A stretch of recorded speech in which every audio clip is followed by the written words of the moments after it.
Joining us now is Kachi Ofia with stories trending around the world. Hello, Kachi. Good morning. Good morning, Dr. Abati. Good morning, Tundun. Good morning, viewers. Let us take a look at what stories are trending today. We're going to begin with Jennifer Abubakar, the wife of the former Vice President Atiku Abubakar, issuing an exclusive statement to the Trend blog on the ongoing divorce saga with her and her husband, and of course the rumors on social media accusing her of disposing of their properties in Dubai illegally, amongst so many other allegations.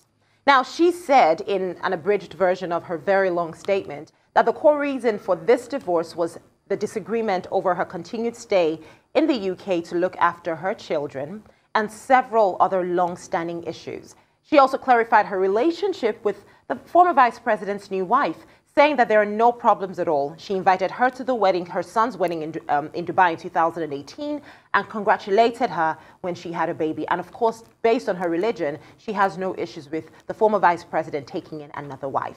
She also added that she has not withheld any property belonging to the former vice president and has also been subjected to threats and intimidation, so much so that she had to sell her assets, until the dust settles. And she's hoping that they can settle their issues privately. And, she's doing this because she feels it is necessary to dispute a lot of the rumors making the rounds about her and her reputation. Well, unless I can spin an issue to make it more general, then I'm just not going to touch it. This is personal. It's about a marriage coming to an end, which is generally sad. I don't want to say anything about it, I'm afraid. Well, Kachi, I don't know what you want me to say. I can't comment on another man's private issues. What Vice President Atiku Abubakar does with his wives or with his wife is none of my business. That's not, his major relevance in the Nigerian equation. His major relevance is what he does in the public space. And I'm into public affairs analysis, not into bedroom affairs analysis. It's not a subject I can touch, please. What he does with his wife is his own problem. Definitely. I don't care one way or the other. Moving Can we move swiftly on. All right, let's move on from this conversation. Hopefully they can settle their differences amicably, and she's gotten what she wanted out of this publication. Now let's talk about the Minister of Works and Housing, Mr. Babalola Fashola, saying that, he's not going to admit, or rather he denied, placing Nigeria above the United States in terms of infrastructural development. Now, he was recently quoted widely in the media as having said that the present All Progressives Congress administration of President Buhari has achieved what even the U.S. government is trying to do in terms of infrastructure.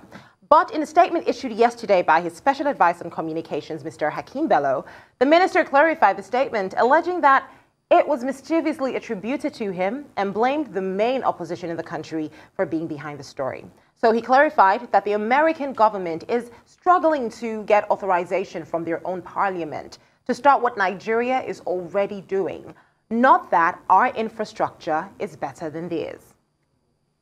Well, I accept his clarification. Everybody knows that the minister is an exposed man. I don't see him making that kind of statement. So I guess it's that old chestnut that he was taking out of context. And that in some ways he is right. Earlier on in the show, I described the president's powers here in Nigeria as monarchical. In America, with Joe Biden specifically, the Senate really held his feet to the fire, including from his own party. This man called Senator Manchin, I think he forgot that he was actually a Democrat for a minute there. And he went through a lot to finally pass the bill. He's finally passed his infrastructure bill.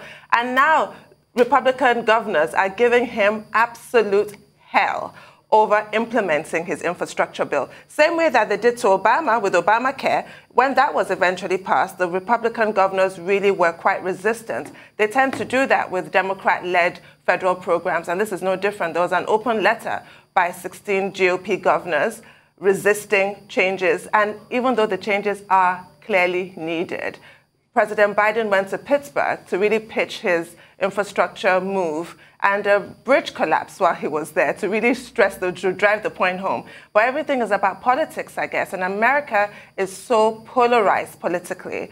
everybody was hoping that President Joe Biden, because of his huge experience, would be able to bridge the gap between Democrats and Republicans, and so the country can heal from certain divisions and move forward as one, but not quite yet. It doesn't appear to be that way. So I completely accept what the minister said. I don't think he would ever make that comparison. Okay, after the minister, Babalola Fashola, was alleged to have said, oh, Nigeria has better infrastructure than the United States, he then responded through his spokesperson, Alhaji Akim Bello, who made it clear that, one, the reporting was mischievous. In other words, the minister was quoted out of context. And he tried to provide us with what exactly the minister said. One, that under Minister Fashola's watch, about 941 kilometers of road have been completed under President Muhammadu Buhari. In other words, he tried to restate the administration's commitment to infrastructure development. Second, he made the point that even in the United States, infrastructure development is a challenge. And that, the United States government, the Biden administration, had issues getting the support of Parliament. But that here in Nigeria, the Buhari administration has been able to get the support of Parliament in terms of infrastructure development. And then, of course, nobody will believe anybody saying, oh, in terms of infrastructure development, Nigeria is doing better. But the point is valid. That, look, infrastructure development is a major challenge in every country, and that you have to keep working at it. So that's the point that the minister was trying to clarify.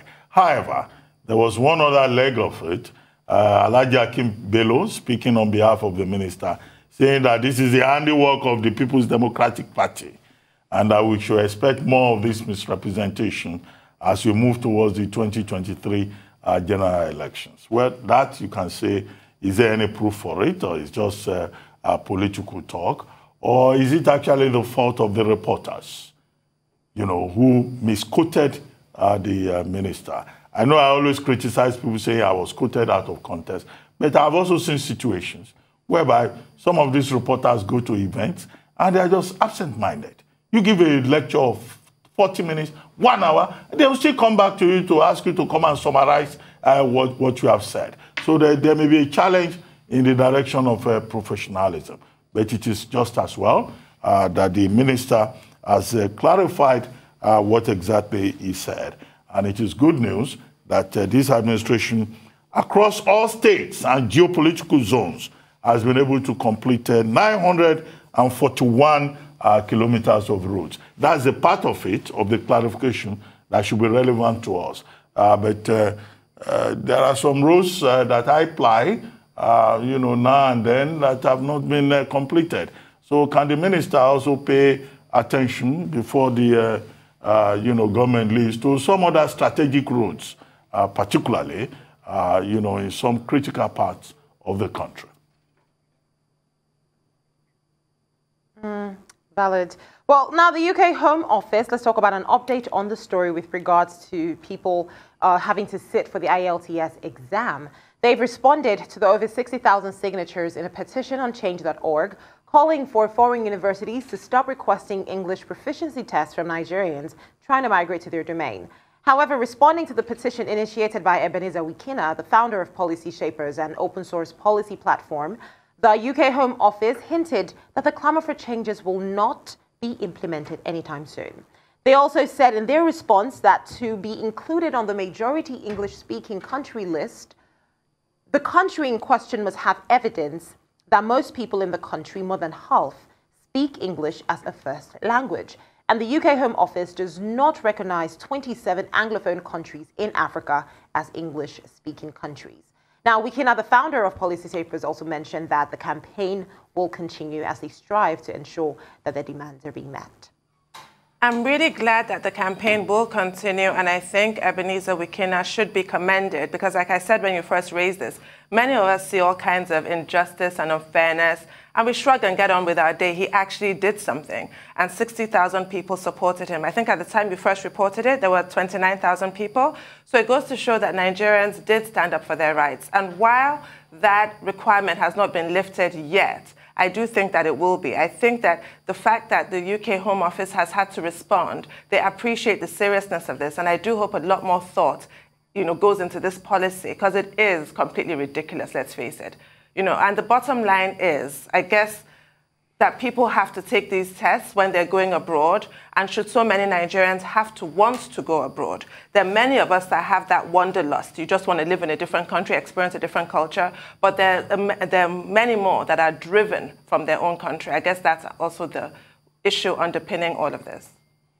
Okay, I think the advocacy by policy shapers, as the group is called, is useful, and that the advocacy will continue is also to be encouraged.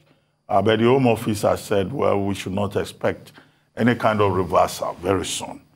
Now, this protest has been on for about 3 months. It has taken the Home Office up to about 3 months and additional advocacy in the media for the Home Office to suddenly wake up. So in Nigeria, we often criticize government departments for, sleeping most of the time. But now we see that even the Home Office in the UK is not always awake to its responsibilities. But the response that has been given, better late than never. Now, let us look at what the Home Office is saying. The Home Office is saying that those countries that are exempted from the English test examination, there are countries where up to about 50% of the population speak English as their first language. Okay, so in Nigeria, the question is, do we have up to 50% of the population speaking the English language? Because, after all, English is our official language in Nigeria. Now, what the Home Office needs to pay attention to is that there are varieties of English. The English that the colonial masters handed over to us is not the same English. The English language has gone through several transmutations. There's a book titled The Empire Writes Back. It's a book on the literature from the Commonwealth. And what is established by the author of that book is that, in fact, people from the Caribbean, people from Africa are writing better English than people in the United Kingdom.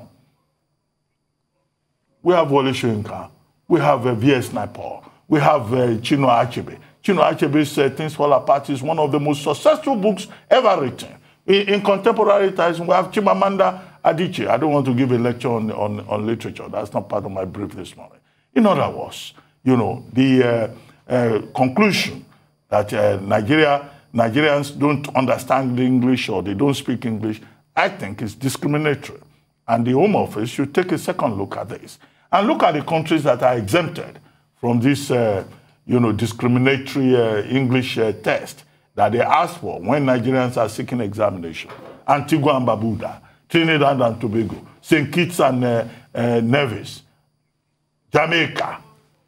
What kind of English, do they speak there that is superior to that of Nigeria? So I think the major important point is to say that, look, maybe the Home Office should listen to these complaints, take a second look at the protests coming from the 27 African Anglophone countries that have been excluded from this list, and try to be progressive in how they determine who speaks English and who cannot speak English, and in terms of performance, what is the best thing, that will not appear racist or discriminatory.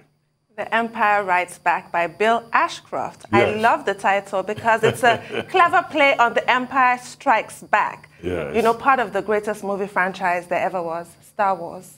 May the force be with you, Kachi. And on that note, we would like to thank you very much, Kachi, for showing up and joining us and helping to further enrich the program this morning.